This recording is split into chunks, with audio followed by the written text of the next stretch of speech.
Hi guys, it's Ephraim HD here and you're welcome to my channel. In today's video, we are going to look at how to convert a PDF file to a Word document. First thing to do is to find the location of the PDF file on your PC. This is the PDF file we're going to use for this video. Now open Microsoft Word. You will see 3 tabs on the left of your window.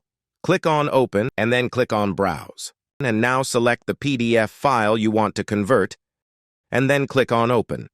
A message will appear on the screen saying, Word will now convert your PDF to an editable Word document. This may take a while. The resulting Word document will be optimized to allow you to edit the text. It may not look exactly like the original PDF. Okay, here it has now been converted to an editable Word document, and you can now go on and edit it as much as you want. You can edit text and graphics that were in the PDF. If my content helped you, then make sure to leave a like and subscribe to the channel. Leave new video ideas in the comments for videos you want to see. Thank you.